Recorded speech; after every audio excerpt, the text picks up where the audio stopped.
Hello students, welcome to another video.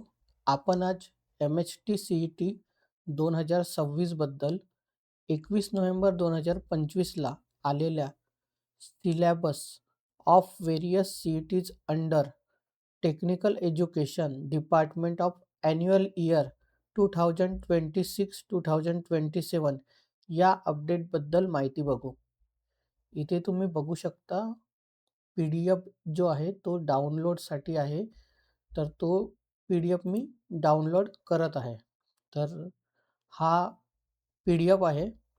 7 पेजेसचा हा video आहे आणि MHT CET अंडर वेगवेगळ्या CET एक्झाम्स म्हणजे एंट्रन्स एक्झाम्स ज्या होतात त्याबद्दल माहिती आहे.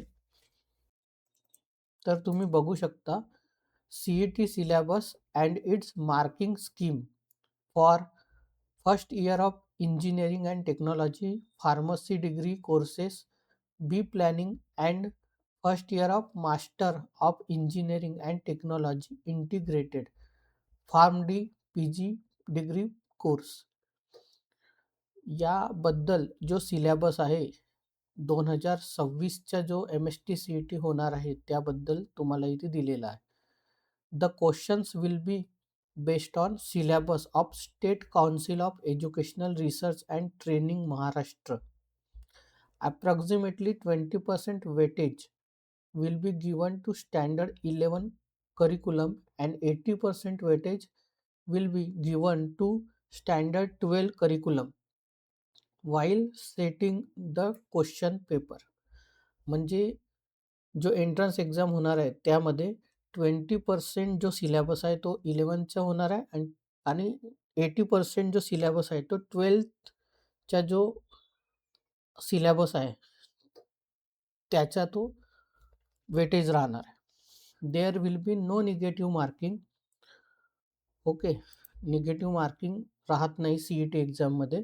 However difficulty level will be at par with the JEE main for mathematics, physics, chemistry, and difficulty level for biology will be at par with NEET.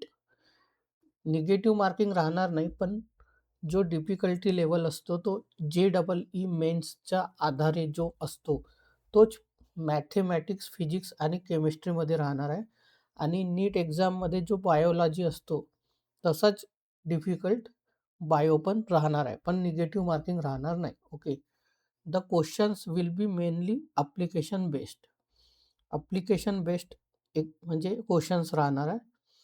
ते तुम्हाला आता कळलंच असेल. जे म्हणजे जो पण कोर्स असतो त्याबद्दल ते क्वेश्चन्स मल्टिपल चॉईस क्वेश्चन्स असतात. तर ते तुम्ही आता समजून गेले असाल की ते लँग्वेज पण तुम्हाला कळायला हवी. तर तो ॲप्लिकेशन बेस असतो.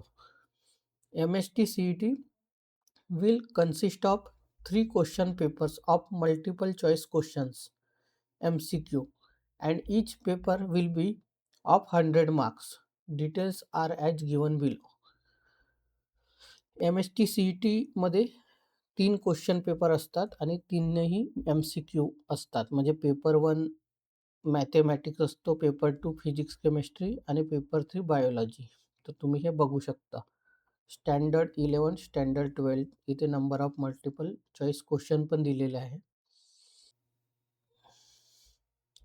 सिलेबस तुम्ही बघू शकता. इथे चॅप्टर्स दिलेले आहे 11चे. ओके, हा जो PDF आहे हा MHA-CET जी हे वेबसाईट आहे MHA-CET.org गव्हर्नमेंट वेबसाईट आहे. यावरूनच सर्व एक्झाम फॉर्म्स वगैरे आपण फिल करू शकतो.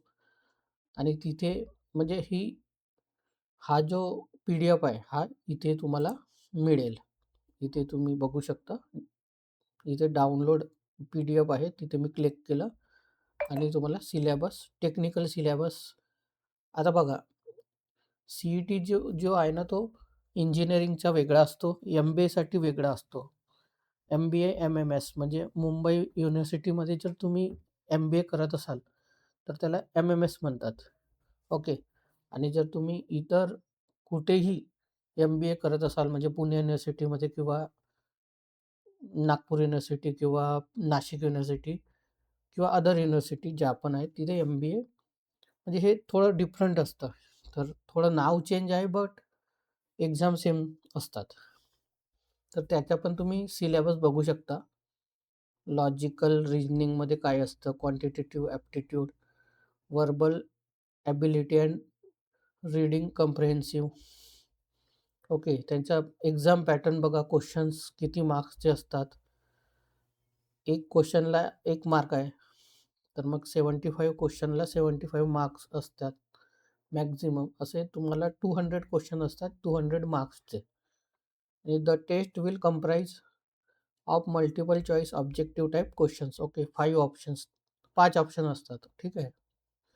कोणकोणत्या एक्झाममध्ये 4 ऑप्शन असतात, इथे 5 ऑप्शन्स असतात. There is no negative marking system for this test. Test duration 150 मिनिट्सचा असतो. मीडियम ऑफ CET इंग्लिशमध्येच असतो आणि मोड ऑफ एक्झामिनेशन ऑनलाईन आहे. तर हा MBA साठी आहे. त्यानंतर ज्यांना कुणाला MCA करायचं असेल, मास्टर ऑफ कम्प्युटर ॲप्लिकेशन्स, तर त्यासाठी जो सिलेबस आहे तो तुम्ही बघू शकता. 4 सेक्शन्समध्ये आहे. Mathematics and statistics, logical abstract reasoning, English comprehension and verbal ability and computer concept. Computer तर असेलच, कारण मास्टर ऑफ कॉम्प्युटर ॲप्लिकेशन्स आहे, तर कॉम्प्युटरचे पण क्वेश्चन असतात. तर 90 मिनिट्सचा एक्झाम आहे. इथे तुम्ही बघू शकता आणि इथे तुम्ही सिलेबस पण बघू शकता. ओके, 11-12 स्टँडर्डमध्ये जो तुम्ही शिकता ना, त्यामध्येच जो सिलेबस असतो ना, तोच मॅक्सिमम क्वेश्चन्स असतो. बट असं असतं की इथे मल्टिपल चॉईस क्वेश्चन असतात आणि कोणत्या एक्झाममध्ये 4 ऑप्शन्स असते, कोणत्या ऑप्शनमध्ये 5 असतात. बघा इथं 4 ऑप्शन्स आहेत. The test will comprise of multiple choice objective type questions. 4 options असतात आणि MBAचा CET जो आहे तिथे 5 ऑप्शन्स असतात. तर हेच थोडं डिफरन्स असतं आणि तुम्ही सेक्शन पण बघू शकता. हे जो एक्झाम्स आहे मॅथेमॅटिक्स अँड स्टॅटिस्टिक्स हे वगैरे ते एक्झामवर डिपेंड आहे. तर ते कॉम्प्युटर कॉन्सेप्ट तर बघू शकता तुम्ही. इथे एका क्वेश्चनला 2 मार्क दिलेले आहे. 2 मार्क्स ईच. 30 क्वेश्चन्स आहे, 2 मार्क ईच. तर 60 मार्क्सचा एक सेक्शन आहे मॅथेमॅटिक्स अँड स्टॅटिस्टिक्सचा. सेकंड जो सेक्शन आहे तो logical abstract reasoning. 30 questions, 2 marks per each question. तर 60 मार्क्स राहणार. असंच टोटल 100 क्वेश्चन्स आहेत, पण टोटल मार्क्स 200 आहेत. Okay. There is no negative marking system for this test. Test duration 90 minutes असतो आणि मीडियम ऑफ CET इंग्लिशच असतो. Mode of examination online. Post ग्रॅज्युएशनच्या एक्झाम असतात ह्या, तर त्यासाठी इंग्लिश मस्ट असतं. त्यामुळे त्या एक्झाम इंग्लिशमध्येच जास्त करून असतात. मग आहे CET syllabus and it's marking scheme for master of hotel management and catering technology. Okay, ज्यांना कुणाला हॉटेल मॅनेजमेंट करायचं आहे त्यांसाठी हे एक्झाम्स आहेत.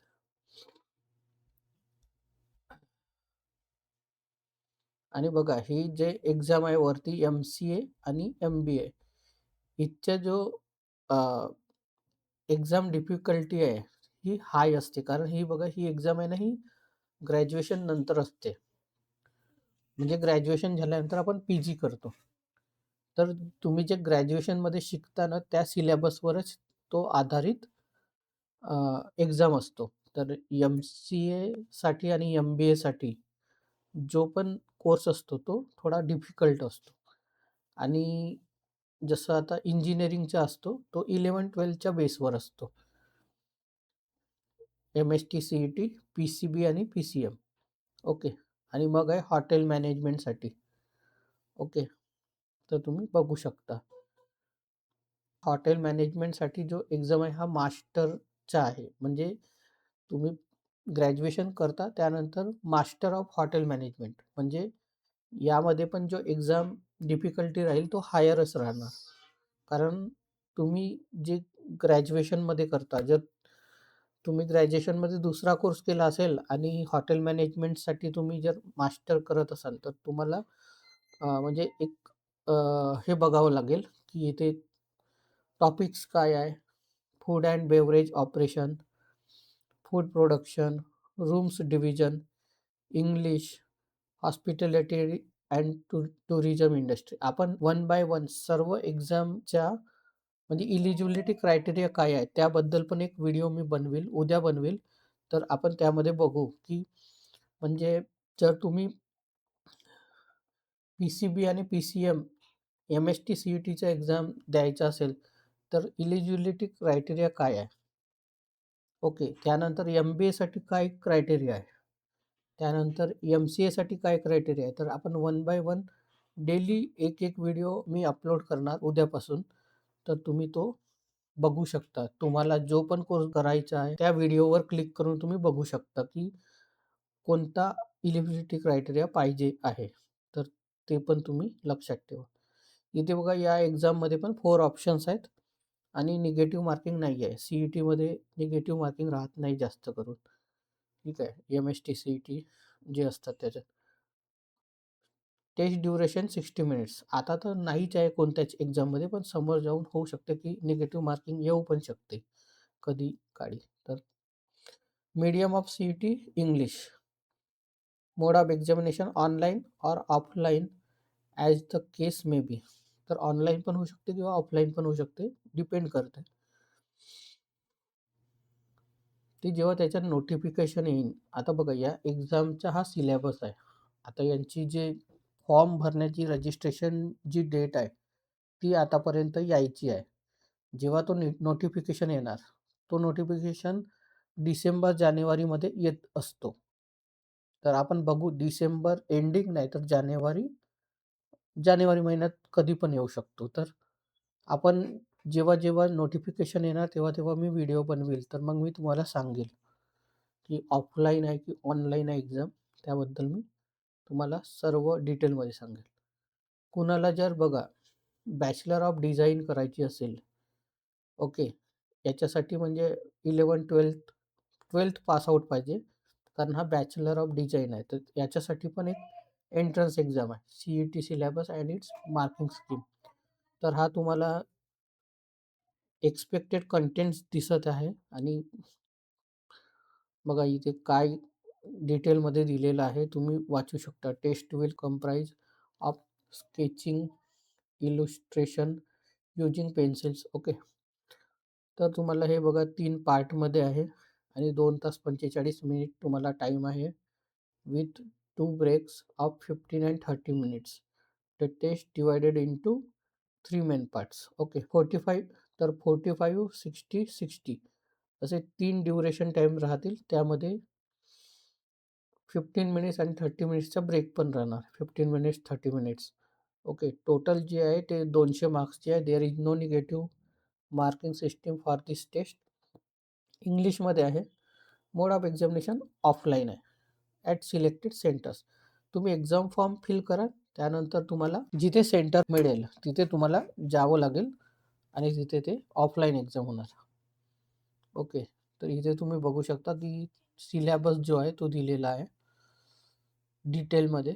तुम्ही हे बघू शकता आणि हा जो PDF आहे मी हा PDF आपल्या या व्हिडिओसोबत अटॅच करून देईल. तर तुम्ही तो PDF ओपन करून तुमच्या जो पण क्रायटेरिया आहे म्हणजे तुम्हाला जो पण एक्झाम द्यायचे आहे त्याबद्दल तुम्ही बघू शकता.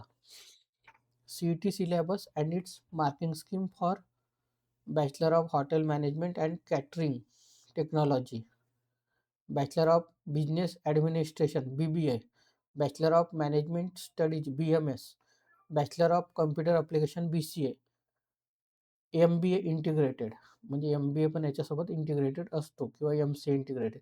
जसं BBA सोबत MBA इंटिग्रेटेड असतो आणि BCA सोबत MCA इंटिग्रेटेड असतो. तर ते सुद्धा आहे. तर तुम्ही बघू शकता या कोर्ससाठी पण एंट्रन्स एक्झाम असतात. खूप लोकांना माहिती नाही आहे की BBA, BCAसाठी पण एंट्रन्स एक्झाम असतात. कारण त्यांना कसं आहे 11th-12th ते करतात. 12th करता त्यांना माहीत नसते की ते BBH करतील की BCom करतील किंवा अदर कोर्सेस करतील. तर त्यांना आधीच माहीत असायला हवं आणि ही एंट्रन्स एक्झाम तुम्ही द्याल तेव्हाच तुम्हाला चांगला कॉलेज मिळेल आणि ते पण तुम्हाला स्कॉलरशिप मिळते. जर तुम्ही कॅप राउंडनी जाल तर तुम्हाला फीस पण कमी लागेल आणि चांगला कॉलेज मिळेल. नाहीतर मग तुम्ही जर एंट्रन्स एक्झाम नाही दिला तर मॅनेजमेंट कोटा हे वगैरे त्या सिस्टमनी जावं लागते. तर तिथे तुम्हाला जास्त पैसे पे करावं लागतात. तर कॅप राउंड हा बेस्ट म्हणजे उपाय आहे त्यासाठी. तर बी-बी-ए आणि बी-सी-ए आणि बघा बी-एम-एस, बी-बी-एम तर यासाठी जो सिलेबस आहे तो इंग्लिश लँग्वेज बघा, रिझनिंग, जी-के, कॉम्प्युटर बेसिक्स. तर इथे तुम्ही बघू शकता 1 क्वेश्चन 1 मार्क्स इच. तसेच 100 क्वेश्चन्स राहतील, 100 मार्क्स तुम्हाला राहतील. The test will comprise of multiple choice objective type questions, 4 options. There is no negative marking system for this test. Test duration 120 minutes. Medium of CET English. Mode of examination online. Okay. तर हा जो syllabus आहे हा 21 November 2025ला update झाला होता. तो syllabus मी तुम्हाला डिटेलमध्ये सांगितलेला आहे. यानंतर आपण प्रत्येक सी-ई-टी एक्झाम आहेत, जसं म्हणजे पी-सी-बीसाठी, पी-सी-एमसाठी किंवा बी-बी-एसाठी, एम-बी-एसाठी, एम-सी-एसाठी आणि अदर ज्या सी-ई-टी एक्झाम आहेत, त्यासाठी जो इलिजिबिलिटी क्रायटेरिया असतो, त्याबद्दल मी 5 मिनिट्सचे व्हिडिओ अपलोड करणार. तुम्हाला ते बघावे लागणार आणि त्याबद्दल तुम्ही बघा की कोणकोणते इलिजिबिलिटी क्रायटेरिया आहे आणि त्याचबरोबर मी डॉक्युमेंट्सबद्दल पण तुम्हाला सांगेल, की तुमच्याजवळ कोणकोणते डॉक्युमेंट्स रेडी असायला हवेत. अकॉर्डिंग टू युअर कॅटेगरी म्हणजे कॅटेगरी म्हणजे ज्या कॅटेगरीचे तुम्ही आहेत, त्या कॅटेगरीमध्ये कोणकोणते डॉक्युमेंट्स लागणार ते पण मी डिटेलमध्ये सांगेल. तर तुम्हाला ते पण तयार ठेवायचे आहे. बरोबर तुम्हाला तुमची एक्झाम पण द्यायची आहे आणि सी-ई-टीचं रजिस्ट्रेशन पण करायचं आहे आणि सी-ई-टीचं रजिस्ट्रेशन कधी करायचं आहे ते पण मी तुम्हाला सांगणार. जर तुम्हाला हा व्हिडिओ आवडला असेल तर प्लीज या व्हिडिओला लाईक करा, चॅनलला सबस्क्राईब करा आणि तुमच्या मित्रांना शेअर करा. Thank you so much.